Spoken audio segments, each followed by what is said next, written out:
Levels of prevention.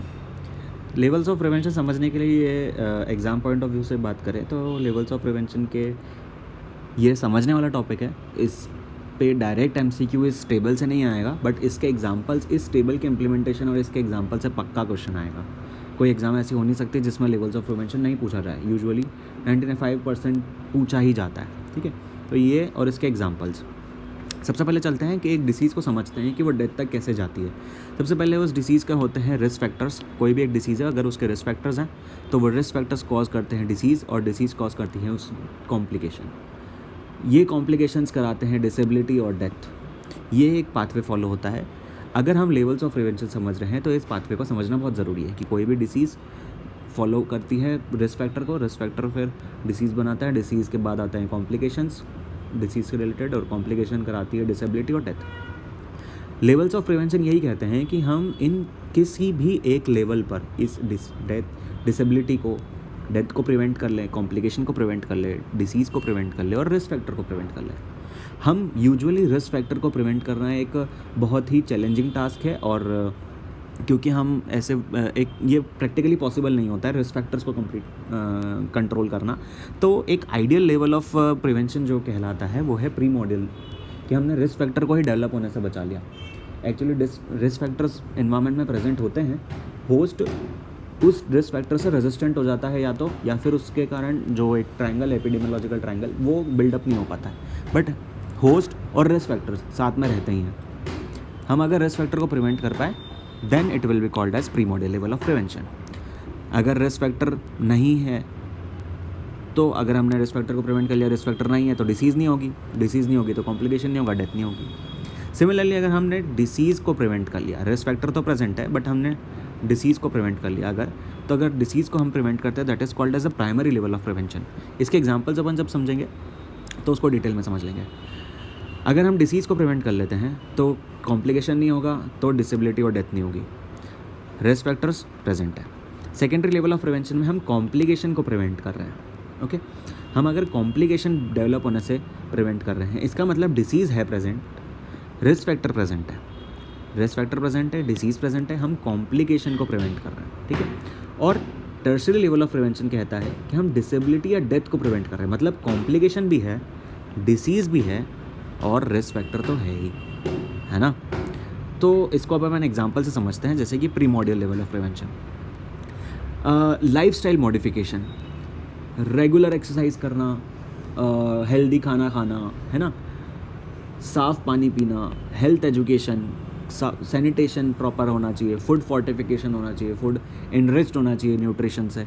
ये सब जो चीज़ें आती हैं ये प्री मॉडल प्रिवेंशन को रिप्रेजेंट करती है। फूड फोर्टिफिकेशन से क्या हुआ, हमने विटामिन को फूड फोर्टिफाई कर दिया, ठीक है, तो विटामिन डिफिशिएंसीज नहीं होगी। सैनिटेशन प्रॉपर के लिए तो सैनिटेशन के दौरान होने वाले रिस्क फैक्टर्स डेवलप नहीं होंगे। हम सैनिटेशन में हैंड वॉश भी आ जाता है, अगर हैंड वॉश आ गया, हम हैंड वॉश ठीक से कर रहे हैं, ठीक है, तो रिस्क फैक्टर्स, हम अपने हाथ पे कीटाणु उगाने से बच रहे हैं, हमने रिस्क फैक्टर को बचा लिया। पानी साफ़ रख रहे हैं, रिस्क फैक्टर को बचा लिया। हेल्थ एजुकेशन कर रहे हैं तो रिस्क फैक्टर को बचा लिया। लाइफस्टाइल मॉडिफिकेशन कर रहे हैं, हम कोई भी लाइफस्टाइल डिसीज़ होने के रिस्क फैक्टर को बचा रहे हैं, that is we are preventing risk factors. Primary prevention, we are focusing on disease prevention, that is called as specific prevention. Immunization किसी भी डिसीज़ के अगेंस्ट होता है।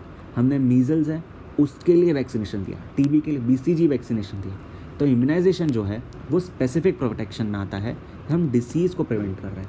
रिस्क फैक्टर तो है, अगर बच्चा पैदा हुआ है तो टीबी होने के चांसेस इंडिया में बहुत ज़्यादा है, अगर उसको बीसीजी वैक्सीनेशन लगा दिया, हमने स्पेसिफिकली टीबी के लिए उसको प्रोटेक्ट कर लिया, that will come under primary prevention.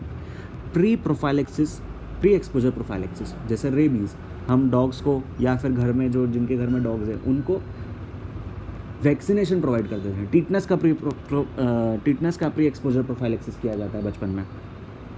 तो हम रिस्क फैक्टर तो है, अगर चोट लगेगी तो टिटनस डेवलप होगा, हमने उस रिस्क फैक्टर पे ही रिस्क फैक्टर होने के बावजूद हमने डिसीज़ को प्रिवेंट कराया, तो इसमें भी pre exposure prophylaxis.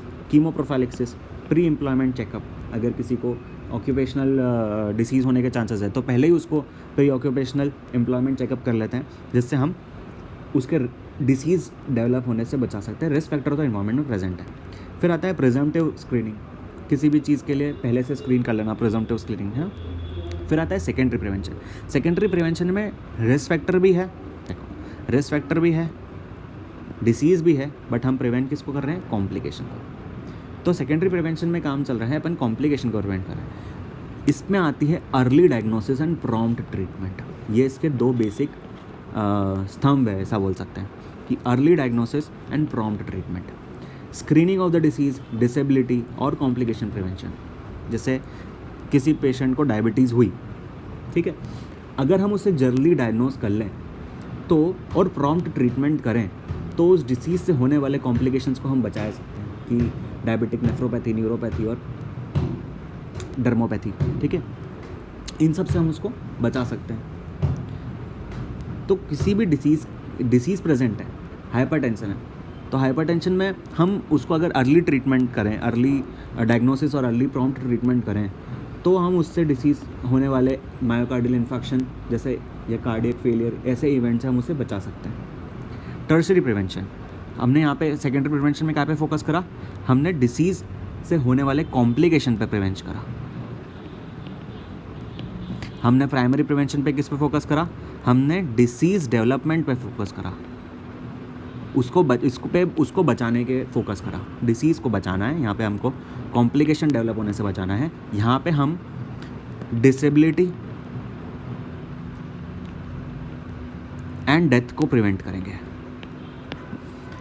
Disability treatment, rehabilitation and prosthesis transplants, ये सब होता है कि हम डेथ को बचाना चाहते हैं। डिसेबिलिटी तो हो चुकी है, अब जैसे पेशेंट को हार्ट फेलियर तो हो चुका है, पर हम उसको हार्ट फेलियर हो चुका है या लंग बहुत ज़्यादा डैमेज हो चुका है, टीबी का ट्रीटमेंट प्रॉपरली नहीं लिया, कॉम्प्लिकेशन डेवलप हो गए, बिल्कुल ही फाइब्रोज हो चुका है लंग, तो हम लंग ट्रांसप्लांट की तरफ जा सकते हैं, ठीक है।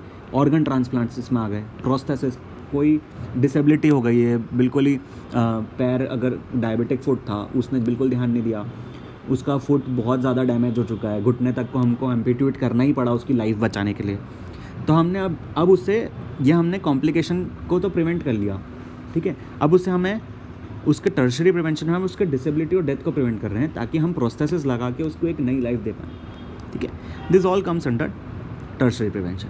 होप कि मैंने थोड़ा आसानी से समझाया होगा। तो ओके, थैंक यू।